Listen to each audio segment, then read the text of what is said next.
E eu começo com vocês na notícia a respeito da China e do Amazonas. Vocês veem à tarde aqui abaixo de mim e nas letras pequenas na linha de baixo se cita o Irã, a República Islâmica do Irã, um dos 4 países que os Estados Unidos consideram patrocinadores estatais de terrorismo. A notícia é a seguinte, vocês veem a matéria da Epoch Times aqui ao meu lado, que pontua 2 empresas chinesas. Então, é a China Non-Ferrous Trade. Era uma subsidiária, na verdade, da China Non-Ferrous Metal Mining Group, um grupo minerador chinês. A abreviatura para se referir tanto ao grupo quanto à companhia é CNT.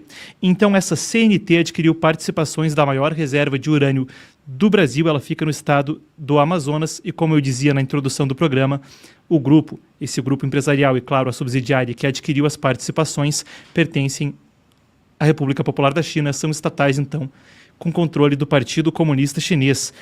A reserva se situa na mina do Ipatinga, na cidade de Presidente Figueiredo, perto da hidrelétrica de Balbina. Fica a cerca de 107 quilômetros da capital do estado, Manaus, e é considerada uma das reservas mais ricas do Brasil. Vale a pena a gente ainda acrescentar que certas publicações da imprensa estrangeira pontuavam que isso também daria acesso aos chineses a reservas de nióbio e outros minerais de terras raras. Claro, o nióbio se tornou popular, até se tornou alvo de memes na campanha eleitoral de 2018, quando Bolsonaro foi eleito, porque ele falava do minério. Mas, independentemente disso, vale a pena a gente dizer que minérios de terras raras, além, claro, do urânio, que tem possibilidade, tem potencial de ser desenvolvido para uso nuclear, ser enriquecido para uso nuclear civil ou mesmo militar, pode ser matéria-prima de armas nucleares. Os minerais de terras raras, citados por alguns veículos nessa aquisição, também são de preocupação. Eles são utilizados em tudo que se possa imaginar, desde construção de microchips até, sei lá, caças de combate. Eles são minerais que têm propriedades específicas e que podem ser usados para uma ampla gama de produtos, inclusive produtos militares. A preocupação e o interesse que a gente precisa discutir aqui traz uma série de questões e eu vou revisitar com vocês reportagens anteriores. Vocês veem agora uma do Jerusalem Post, mas foi um negócio amplamente noticiado à época.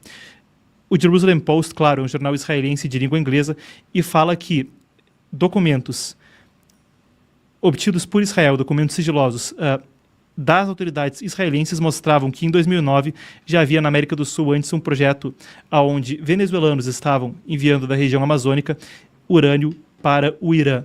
É aqui que a gente tenta entender quais são as preocupações que se relacionam a essa compra. Claro, quando a gente fala de República Popular da China e companhias estatais, vale a pena a gente sempre documentar o seguinte: os Estados Unidos consideram que o programa chinês de fusão civil-militar, como é chamado, permite que o regime chinês instrumentalize companhias públicas ou privadas de uso civil para projetos militares.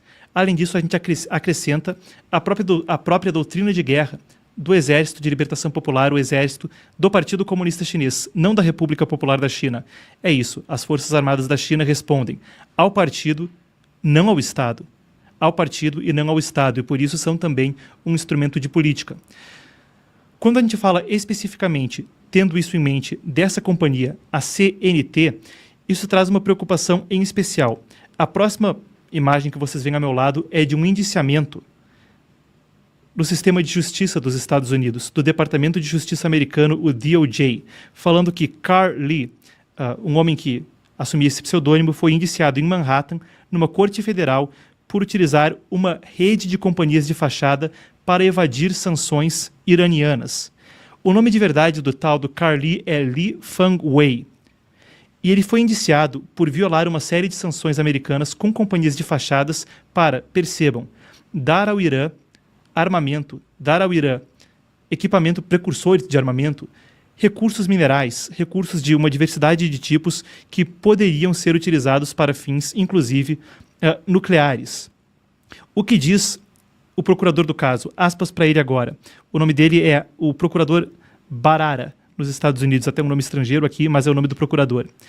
O que se alega é que Lee Fang-wei utilizou subterfúgios e engodo para evadir continuamente sanções americanas que foram impostas por causa de comércio ilícito de materiais proibidos com o Irã. Ele já foi exposto anteriormente como um violador dessas sanções e ele utilizou uma série de companhias de fachada para fazer transações proibidas essencialmente de forma disfarçada. Ele agora é indiciado por uma série de crimes e milhões de dólares foram apreendidos. É a esperança desse escritório não só que o comércio banido, proibido de Lee cesse de uma vez por todas, mas que ele seja detido e que seja trazido perante a justiça americana. Vale a pena a gente dizer que essas violações não é uma questão de especulação se elas poderiam ser ou não utilizadas para fins bélicos. A próxima imagem que vocês vão ver ao meu lado é de uma reportagem da revista Newsweek, que a partir da trama desse caso desdobrava uma série de ações da República Popular da China e de cidadãos chineses, explicando, como se diz no título da matéria, como a China ajudou o Irã a se tornar nuclear, como a China ajudou o Irã a se tornar, então, uma potência nuclear. E essa matéria da Newsweek, seguindo essa trama, passa não só pelo caso de Lee, mas ele afirma mesmo que, do lado chinês da equação, as autoridades não tinham interesse em cooperar para levar, não só Lee, mas uma série de pessoas à justiça, pessoas que estavam ativamente cooperando com o Irã para permitir a aquisição de materiais que pudessem ser utilizados para seu programa de energia nuclear, inclusive para finalidades militares. A reportagem da revista Newsweek compara esse homem indiciado mesmo com Viktor Orlov, a inspiração do clássico filme de Nicolas Cage, O Senhor das Armas. Vocês que assistiram o filme vão lembrar, o Nicolas Cage interpreta o papel de um violador de sanções, um traficante de armas, que é citado como um mal necessário e permite transações entre governos e outros grupos paramilitares mundo afora de forma ilícita. Essa matéria da Newsweek retrata esse homem que foi indiciado por utilizar uma série de empresas de fachada no exterior para fornecer ao Irã meios de desenvolver seu programa nuclear e outras finalidades militares.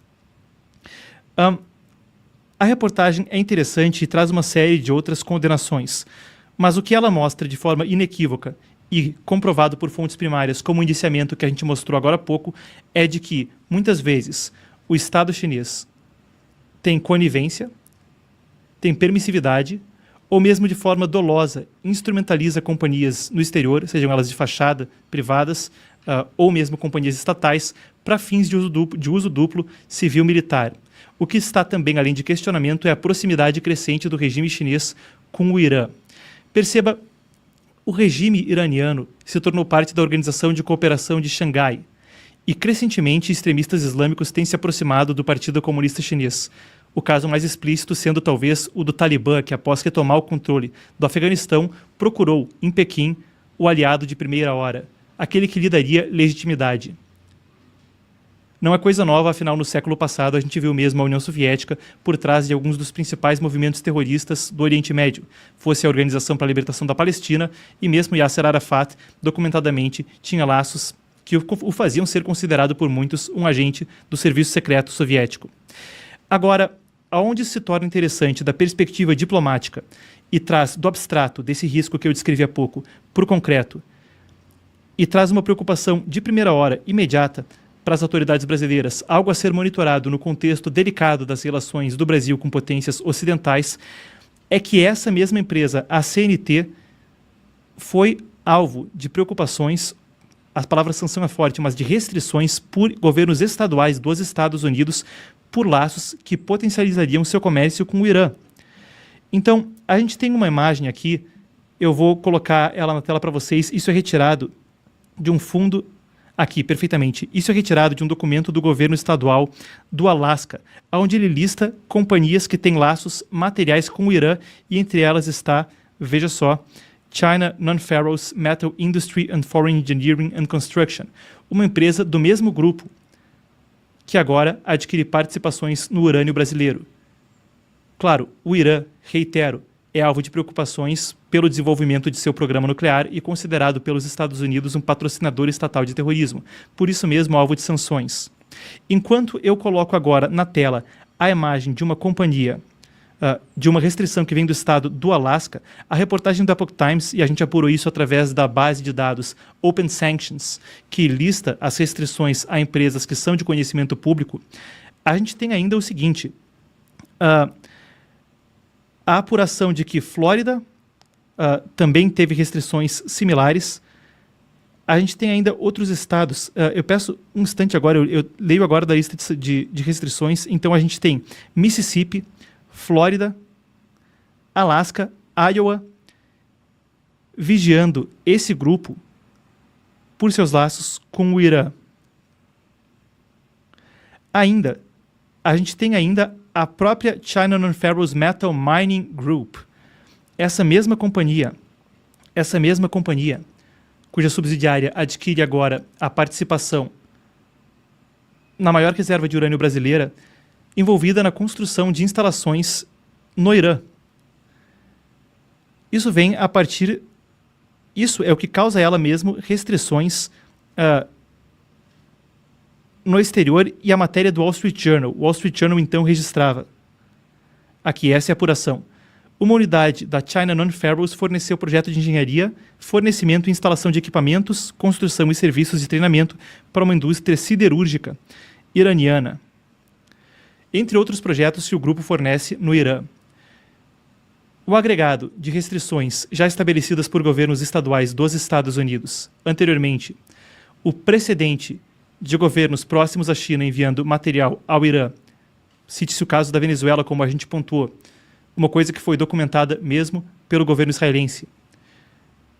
O uso duplo civil-militar de indústrias pelo Partido Comunista Chinês são, por certo, um dos fatores a gente monitorar no caso, e a gente segue monitorando os desdobramentos do acontecimento. Vale a pena a gente ainda trazer o aditivo de que uma empresa peruana está na intermediação. O negócio envolve a transferência de 100% das ações da Mineração Taboca S.A. brasileira para a CNT, e existe uma intermediária peruana no caso, o Peru, que se torna mais e mais um dos centros de influência chinesa na região, ele que recentemente recebeu Xi Jinping e, com o líder chinês, inaugurou um porto chamado Chancai, o Porto de Chancai, no Peru, que também foi alvo de preocupação por oficiais dos Estados Unidos. É uma preocupação que traz documentadamente, ou melhor dizendo, é um caso que documentadamente traz as preocupações, e a gente mostrou aqui as evidências que levam a isso.